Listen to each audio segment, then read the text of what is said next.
This is Tim and Christine. We've just arrived here at Beacon Rock State Park. We're at the campground here. We are on the north side of the Columbia River, the Washington State side, right along Highway 14, just off of the Columbia River. And a little tip for coming here, if you're going to be looking for the RV campground, it can be a little confusing. If you're coming from the west, as we did, there's going to be a sign on the south side of the highway that'll tell you Beacon Rock State Park, and you kind of drop down a little hill and go over a crossing. Actually, it crosses the, I think, the railroad tracks. But there's also a campground on the north side of the highway, up about an eighth or a quarter of a mile, perhaps. That's the larger campground, and that's tent camping only. Yep, and we'll explore that, and I'll show you a little bit of that in this video. Also in this video, we're gonna highlight two hikes that are special to us. We're gonna go to the Beacon Rock and hike the Beacon Rock Trail. Then we're going to hike up to a pool, a waterfall, and what is it called? Pool of the Winds. Yeah, Pool of the Winds. I think it's along the Hamilton Mountain Trail. Yes, Hamilton Mountain Trail. We're also going to visit the Powerhouse Visitor Center on the Bonneville Dam. I'm looking forward to this. Let's go. From a developed parking area on the south side of the highway, the hike heads up immediately. After all, you have 848 feet to climb in less than a mile. Beacon Rock is a remnant of a young volcano that erupted just 57,000 years ago. This is a tough inner core of cooled, hardened lava. And thanks to the efforts of Henry Biddle, there's a trail to the top of Beacon Rock. He bought the rock for $1 in 1915 and spent 3 years building the trail. And then the Biddle family donated it to the Washington State Parks in 1935. So thankful for this. We are going to climb. And there goes Christine up the Beacon Rock Trail. Let's see, there's people who actually climb it, huh? So, what did you find out about the climbing here? Well, there's about 8, 9, 10 routes here. If you look up on the face, you can see the hangers on the bolts, which would show you where the route is. Most of them are 5'9" or 5'10", which is pretty difficult. Okay. And is this young woman about ready to do that, and that's her instructor? Yeah, that guy's the climbing instructor, and she's taking a lesson. Okay.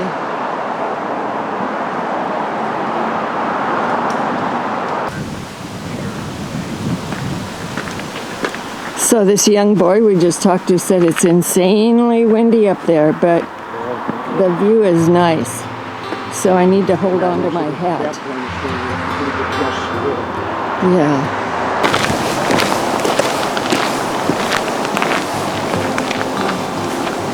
Along the way, the trail winds in and out of trees.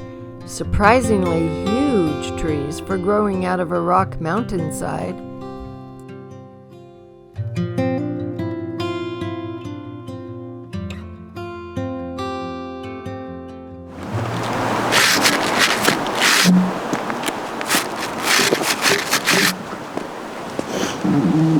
Let's go.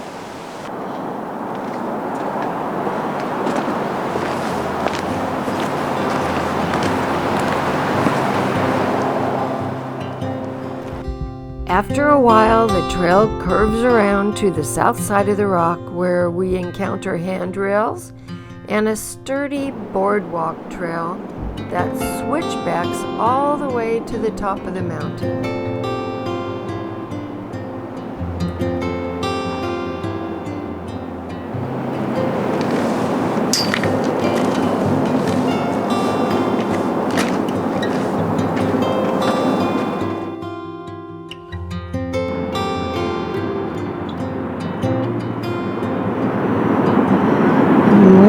distance, we see the Bonneville Dam.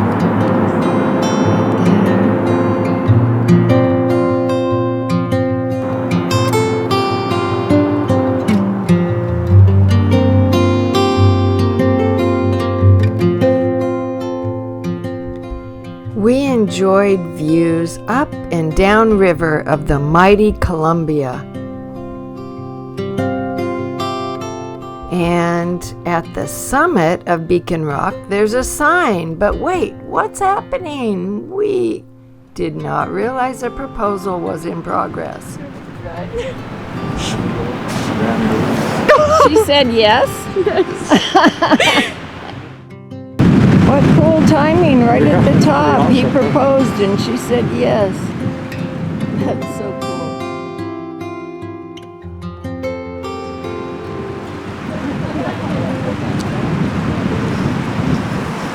So cool, we just got to be part of a engagement.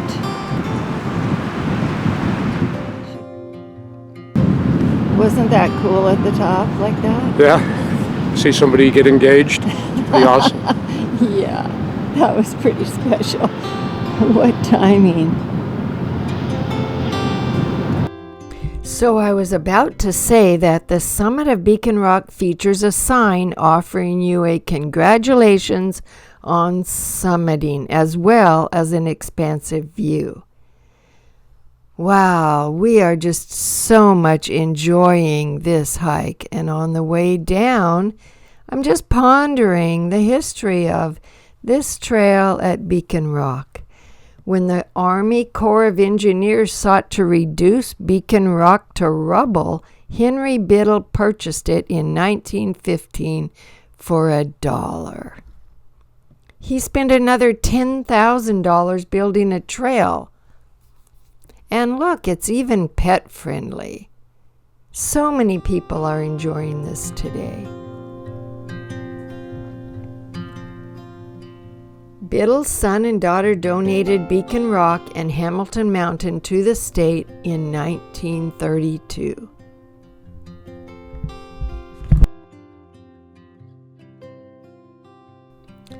Oh, this is a good view. If you look far below, you'll see the boat launch and the day use area of Beacon Rock State Park on the Columbia River.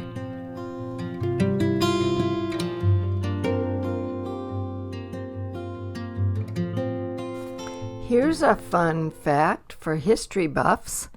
Lewis and Clark camped at Beacon Rock in November 1805 on their journey to the Pacific, and also on their return trip in 1806.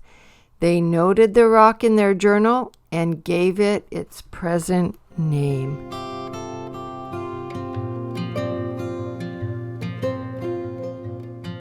Here we have some more great views of the switchbacks for hikers and the views available. But for those of you who are into technical rock climbing, the south and southeast faces of Beacon Rock close annually on February 1st and tentatively reopen mid-July.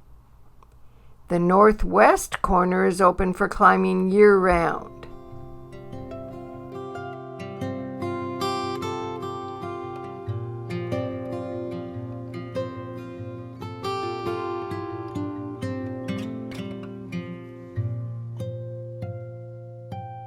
Oh, we're back at the beginning of the trail.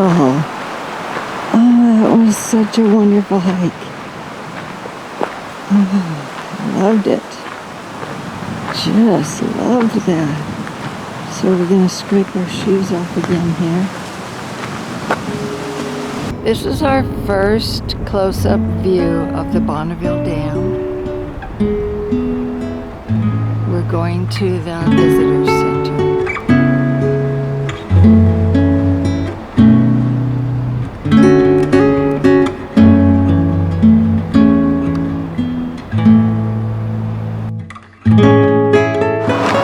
Backpacks or large purses, so I guess that's okay. Photography permitted.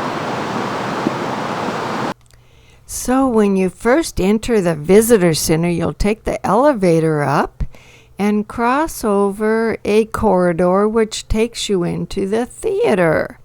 After spending a little bit of time in the theater, we exited to a display gallery where we could look at the generators, and then took the elevator down and found our way to the ramp that took us to another elevator, down to another gallery and the underwater windows where we viewed the fish ladders. Here we are on our way. Bonneville's navigation lock is the first in a series of 8 core dams and locks that allow barges and other watercraft to travel safely nearly 500 miles. Starting with Bonneville, there are now more than 60 dams in the Columbia River Basin. These dams have been engineered to create inexpensive hydropower, provide commercial navigation, and minimize flood risk for millions of people in the Northwest. Bonneville is in the heart of Columbia River Gorge National Scenic Area. It's definitely one of the stops along with the waterfall corridor, and then folks that come out east to the drier vistas of the gorge, a wind and water sport mecca. Most visitors spend about an hour or two here on site, and then they always make a stop down at the fish hatchery to take a look at Herman sturgeon that's greater than 10 feet long. Bonneville is unusual in that there are 2 visitor centers, one on the Oregon side and one on the Washington side. Both visitor centers have an orientation area, a gift shop, numerous exhibits, a powerhouse, and fish ladders with a viewing room. In addition, the Oregon side has a lock for potential viewing of a large barge or smaller watercraft locking through.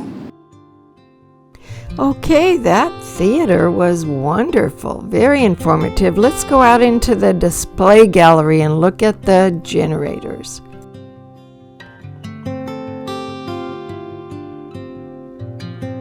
There are 8 generators in here. Water enters the generators and spins the turbines around and creates electricity. It's a pretty simple explanation, I think. Taking the elevator down, we're going to find where the fish are.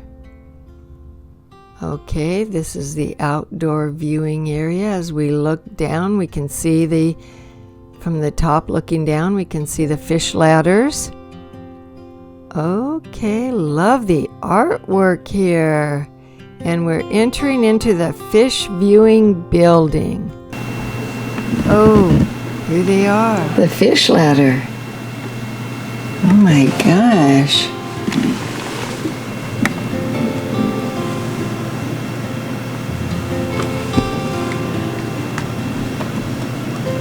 That guy's big.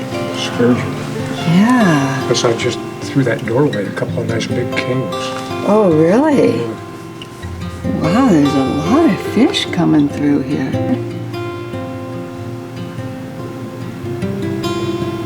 He's just staying right here, isn't he?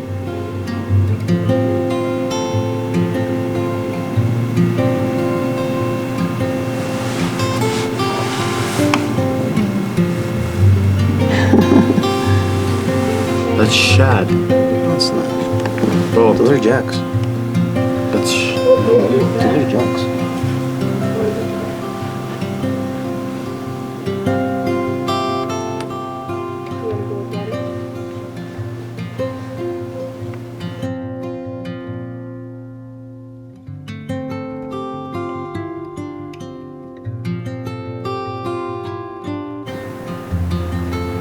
These are some of the exhibits at the Bonneville Dam showing native arts here, basketry,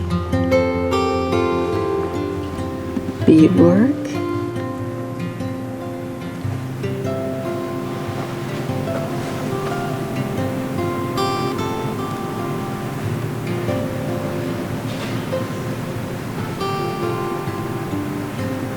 And it gets into the fishing.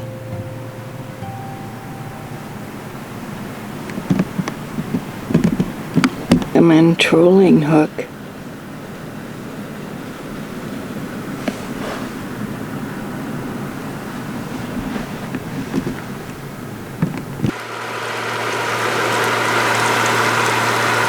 Dinner is cooking. All right, hamburgers with sauteed zucchini.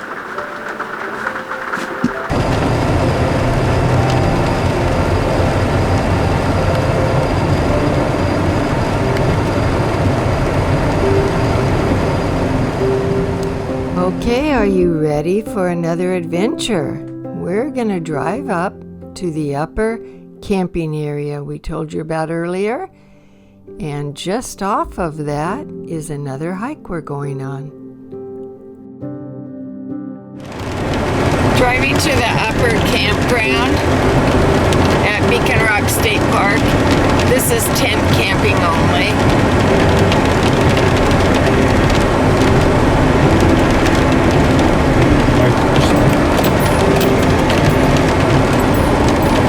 And it's really raining today. It's a beautiful day in the rain. This is a beautiful park.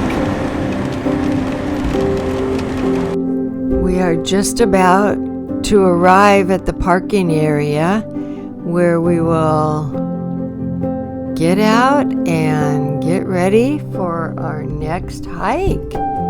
Hey, it's not discouraging at all for some reason. I'm just looking forward to making this hike. Here we are at the beginning of the Hamilton Mountain Trailhead. The Hamilton Mountain Trail starts out with spectacular Douglas fir old growth at the trailhead.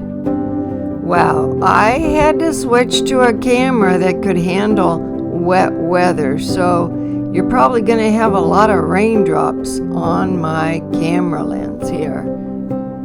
We continued nearly another mile on moderate trail before we arrived at our destination, Pool of the Winds. This is about 2.5 miles out and back with a moderate 600-foot gain.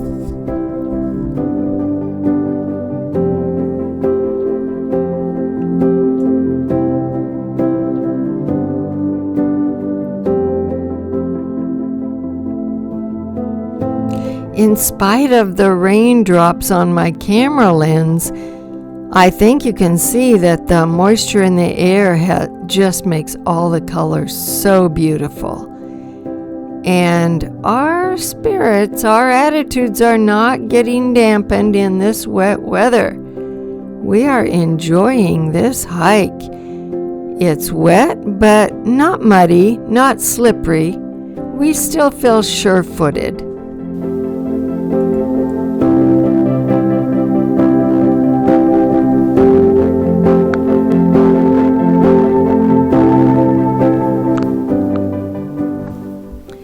We're just going as far as Pool of the Winds, but for those seeking the Hamilton Mountain summit, you need to cross the bridge in front of Rodney Falls and continue a 1/4 mile to the intersection with Hardy Creek Trail.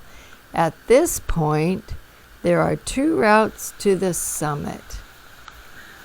This was a great payoff for us to reach this waterfall right here, Pool of the Winds at Hardy Falls.